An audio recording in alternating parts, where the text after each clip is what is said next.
नमस्कार, तुमचे पुन्हा एकदा स्वागत। मागील ऑडिओमध्ये आपण 10वी व 12वीच्या परीक्षेची तयारी कशी करावी याविषयी माहिती बघितली। आज आपण 10वी व 12वी मध्ये पेपर सोडविण्याचे तंत्र याविषयी माहिती पाहणार आहोत।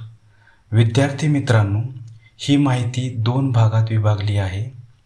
एक, परीक्षेला जाण्यापूर्वी काय करावे व 2, पेपर सोडवण्याचे तंत्र। परीक्षेला जाण्यापूर्वी आपल्याला आलेले परीक्षा सेंटरला परीक्षेपूर्वी एकदा जाऊन यावे। त्यामुळे परीक्षा सेंटर नेमके कुठे आहे, तेथे कसे जायचे, किती वेळ लागतो या सर्व बाबी विद्यार्थ्याच्या लक्षात येतील। परीक्षेला जाताना एकापेक्षा अधिक पेन, पेन्सिल, खोडरबर, एक मोठी स्केल विद्यार्थ्याने सोबत न्यावे। परीक्षेला जाताना हॉल तिकीट लक्षपूर्वक सोबत घ्यावे, कारण एखाद्या वेळेस आपले हॉल तिकीट घरीच विसरले तर पेपर देण्यास बऱ्याच अडचणी निर्माण होतात। विद्यार्थ्याने परीक्षा सेंटरला पेपरपूर्वी अर्धा तास जावे, कारण या अर्ध्या तासात विद्यार्थी त्या वातावरणात स्वतःला ॲडजस्ट करतो व नंतर तो व्यवस्थितपणे पेपर सोडवू शकतो। परीक्षा सेंटरला आपण उशिरा किंवा ऐन वेळेवर गेलो तर आपणास फार उशीर झाला असे वाटते। मग या दबावाखाली विद्यार्थी अगदी सीट नंबर लिहिण्यापासून अनेक चुका करतो। म्हणून पेपर शांतपणे व व्यवस्थित देण्यासाठी परीक्षा सेंटरला अर्ध्या तासापूर्वी जावे। पेपर लिहिताना विद्यार्थ्याने पूर्णच्या पूर्ण मल्टिपल चॉईस क्वेश्चन्स कसे बरोबर येतील याकडे लक्ष द्यावे। मल्टिपल चॉईस क्वेश्चनमध्ये उत्तरांना अंडरलाईन किंवा अधोरेखित करावे, कारण पेपर चेक करताना एक्झामिनरसाठी अंडरलाईन केलेली उत्तरे चेक करणे सोपे जाते। एक्झामिनरला संपूर्ण लाईन वाचून उत्तरे त्यामध्ये कुठे लिहिली हे शोधण्याची गरज राहत नाही। विद्यार्थ्याने उत्तरे लिहिताना प्रश्न क्रमांक व्यवस्थित लिहावा। क्वेश्चनमधील सब क्वेश्चनचा क्रमांकसुद्धा लक्षपूर्वक लिहावा। कधीकधी विद्यार्थ्याने पाठांतर केलेला प्रश्न परीक्षेत विचारला जातो। अशा प्रसंगी विद्यार्थी आनंदित होऊन डायरेक्ट उत्तर लिहितो व प्रश्न क्रमांक लिहायचे विसरून जातो। जेव्हा पेपर चेक होतात अशा वेळी प्रश्न क्रमांक लिहिला नसल्यामुळे एक्झामिनरला हे समजत नाही की विद्यार्थ्याने हे लिहिलेले उत्तर कोणत्या प्रश्नाचे आहे। म्हणून पेपर लिहिताना विद्यार्थ्यांनी क्वेश्चन नंबर व सब क्वेश्चन नंबर व्यवस्थित लिहावा। पेपर लिहिताना विद्यार्थ्याने तो क्रमाने लिहावा। पहिला प्रश्न सुरुवातीच्या पेजवर असावा व शेवटचा प्रश्न शेवटच्या पेजवर असावा। विद्यार्थ्याने आपल्या मनाप्रमाणे कोणताही प्रश्न कोणत्याही पेजवर लिहू नये, कारण पेपर जेव्हा तपासल्या जातात तेव्हा एका मर्यादित वेळेत एक्झामिनरला भरपूर पेपर चेक करावे लागतात। शिवाय क्वेश्चनमधील सब क्वेश्चनचे मार्क्स एकत्र करावे लागतात। तसेच हे मार्क्स कोणत्या पेज नंबरवरून घेतले याचा पेज नंबर व संदर्भसुद्धा द्यावा लागतो। त्यामुळे क्वेश्चनमधील सब क्वेश्चन्स वेगळ्या पेजवर सोडवू नये, कारण एक्झामिनरला त्यांचे मार्क्स एकत्रित करताना फार त्रास होतो। म्हणून परीक्षेमध्ये विद्यार्थ्यास चांगले मार्क्स जर हवे असतील तर विद्यार्थ्यांनी पेपर हा क्रमाने सोडवावा।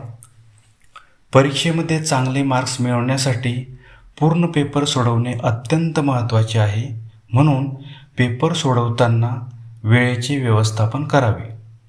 विद्यार्थ्यांनी नेहमी लक्षात ठेवावे की वर्षभर किती अभ्यास केला, कुठे केला हे महत्त्वाचे नाही, तर विद्यार्थी दिलेल्या 3 तासामध्ये किती प्रभावीरित्या उत्तराचे सादरीकरण करतो हे महत्त्वाचे आहे। त्यामुळे पेपरमधील 3 तासात शांतपणे व व्यवस्थित वेळेचे नियोजन करून पेपर सोडवावा। वेळेचे नियोजन करताना कोणत्या प्रश्नाला किती मिनिट द्यायचे हे त्याच्या गुणावरून ठरवावे.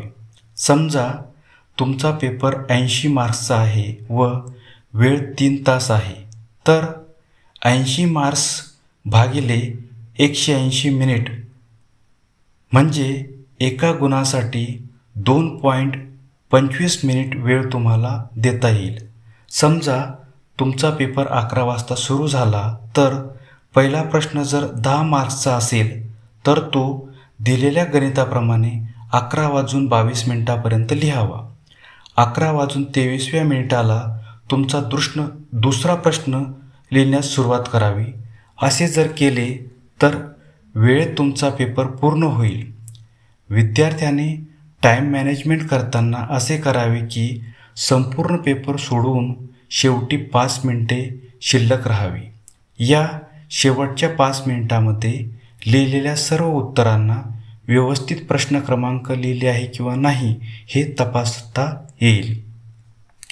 विद्यार्थ्याने नवीन प्रश्न नवीन पेजवर लिहावा. उत्तरे लिहून झाल्यावर स्केलने एक आडवी रेष मारावी.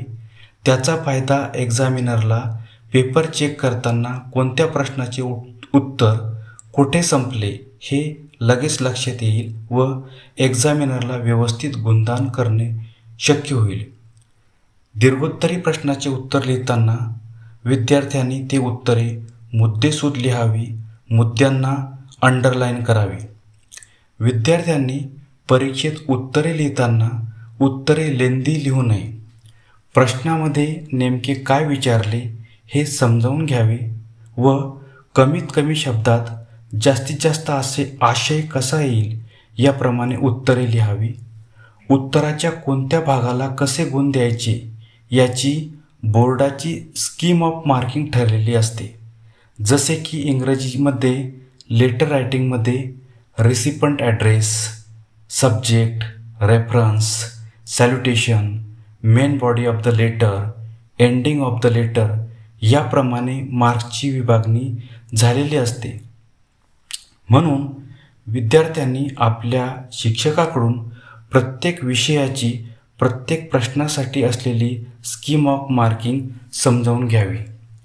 परीक्षा देताना कधीकधी असे होते की इंग्लिश, मॅथमॅटिक्स, फिजिक्स या विषयाचे पेपर अवघड जातात, त्यामुळे विद्यार्थी अपसेट होतात. तेव्हा अशा प्रसंगी झाले ते गेले या नियमाप्रमाणे त्याचा जास्त विचार न करता पुढील पेपर व्यवस्थित अभ्यास करावा. कारण अवघड गेलेल्या पेपरचा आपण जर जास्त विचार केला तर त्याचा परिणाम पुढील पेपरवर सुद्धा होऊ शकतो. पेपर सोडवताना विद्यार्थ्याने हँडरायटिंग वळणदार, सुवाच्य काढावे. उत्तर लेखनाची भाषा ही शुद्ध व प्रभावी असावी. उत्तर लेखनाच्या भाषेत ग्रॅमॅटिकल व स्पेलिंग मिस्टेक नसाव्या. शेवटी वेळेचे व्यवस्थापन करून प्रसन्नपणे पेपर सोडवल्यास 10वी व 12वीच्या परीक्षेत तुमचे यश हमखास आहे. पुन्हा एकदा फेब्रुवारी व मार्च महिन्यामध्ये होणाऱ्या परीक्षेसाठी विद्यार्थ्यांना खूप खूप हार्दिक शुभेच्छा. दिलेली माहिती आवडल्यास या यूट्यूब चॅनलला लाईक, शेअर आणि सबस्क्राईब करा. Thank you very much.